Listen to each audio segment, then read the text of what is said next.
En este video vamos a presentar eh, los modelos y metodologías de la psicología política. Está representada por Nidia Flor, Diana Alejandra, Karen Rosana, John Edison y mi persona, Jenny Fernanda Castillo. Este video va a tratar sobre la pregunta cómo los medios de comunicación influyen en la construcción del voto y participación política. Y en ese sentido se puede hablar de democracia electoral en Colombia. La primera que va a hablar sobre este tema es la compañera Nidia. Buenas noches.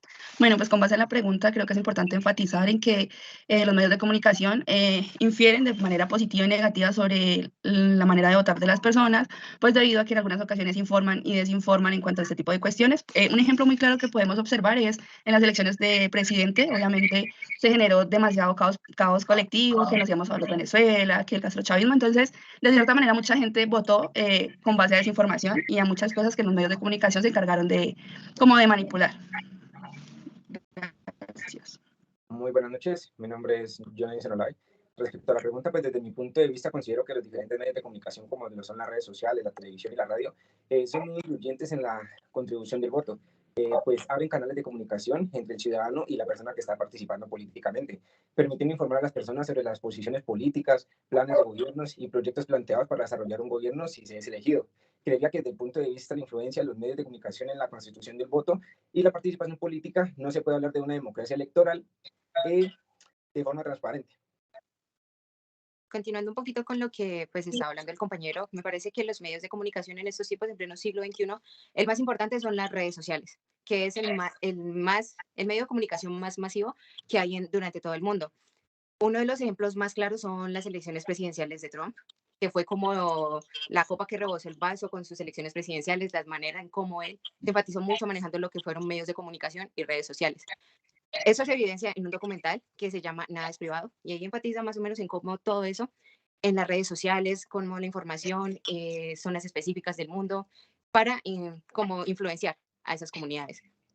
Otra de las cosas que se decía era que se utilizó una leyenda alemana que se llama el flautista de Hamelin, y era una leyenda que consistía en que un flautista tocaba alguna canción y en esa ciudad, en Hamelin, está infestada de ratas. Entonces nadie le creía, bueno, eso pues se expandió pues el rumor y nadie le creyó. Entonces, cuando él tocó la canción, obviamente todas las ratas salieron pues, de esa ciudad y todo el mundo pues se quedó sorprendido. O sea, le dieron esa importancia que pues no querían que le dieran. Y eso mismo pasó con las elecciones presidenciales de Trump. El Partido Republicano siempre estaba como enfatizándose en que no, que Donald Trump, que extrema derecha, y se dedicaron 24/7 todos los medios de comunicación a publicar Donald Trump, eso y lo otro, dejando boquiabiertos pues, en el momento en que se eligió como presidente porque ganó. Ya nacionalizando un poquito más la pregunta, quedan como varios vacíos. No hay democracia. La desinformación que se maneja en todas las redes sociales, en todos los medios de comunicación es bastante pues, brutal. Y eso se vio evidenciado en esas elecciones presidenciales en Colombia. Todo el mundo le estaba tirando a Petro, pero este quedó como presidente. Continuando con lo que dice la compañera, sí, los medios de comunicación efectivamente juegan un papel clave en el proceso electoral, puesto que de ellos depende el acceso que tengan los candidatos y partidos políticos a esos medios. Estos influyen en la construcción del voto, de manera que los elementos principales que componen una elección deben ser informados por dichos medios. Estos elementos son básicamente acerca de los partidos políticos y los candidatos que participan en el proceso, las cuestiones que se debaten en un proceso electoral, incluyendo las plataformas políticas y, por supuesto, el proceso de votación en sí mismo y cualquier otro elemento que implique que el proceso sea más amigable para las personas o el elector en común. En este sentido, se puede decir que resulta consecuente que estos medios de comunicación deben ser, por decirlo así, imparciales y balanceados al informar sobre noticias con respecto a cualquier elección. No debiendo existir programas o artículos favorables a un candidato o a algún partido político determinado, para que de esta manera, de esta forma, podamos lograr lo que llamamos una democracia electoral en Colombia. Bueno, pues yo voy a enfatizar un poco más sobre la respuesta de la compañera Diana, en la que estoy totalmente de acuerdo, que las redes o que los videos que se han guardado tras años salen a la luz cuando hay elecciones presidenciales, ya sea presidenciales del Senado, de alcaldes, del Consejo, siempre salen trapitos a la luz. Y eso es por medio de las redes sociales, de noticieros, de radio, donde estos hacen que las personas pierdan credibilidad, pero también hace poder tener más confianza de las personas que estamos votando.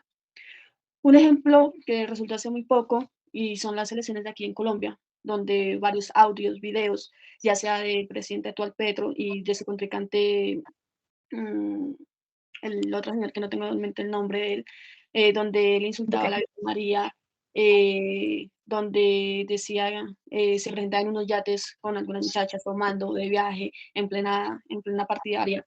Eso hizo que las personas dejaran de confiar en él y perdieran la credibilidad en él.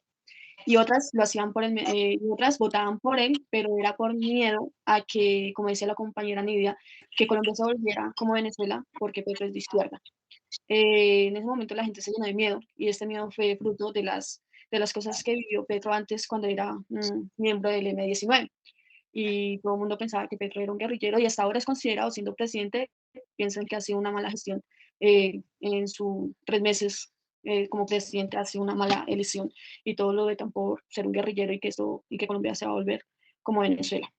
En la otra parte de la pregunta, si hay democracia, aquí en Colombia es uno de los primeros países donde no hay democracia sobre el voto, debido a que hay muchos indicios de compra de votos, de venta de votos, que se robaron las votaciones, de que se perdieron votos y nadie da respuesta sobre esto. Incluso los encargados de las elecciones no tienen, no tienen una seguridad de que las votaciones fueron efectivas, como lo hicieron en la encuesta popular cuando hicieron las votaciones del Senado, donde también se hacía una votación por el presidente y el cual iba a ser el candidato principal sobre sus partidos. Hubo varias personas que le perdieron los votos y tuvieron que volver a recontar los votos para poder sacar personas del Senado. Entonces, en ese momento creo que Colombia no tuvo democracia sobre los votos, donde los ciudadanos más pobres son los más damnificados sobre estas votaciones, donde no hay tal democracia.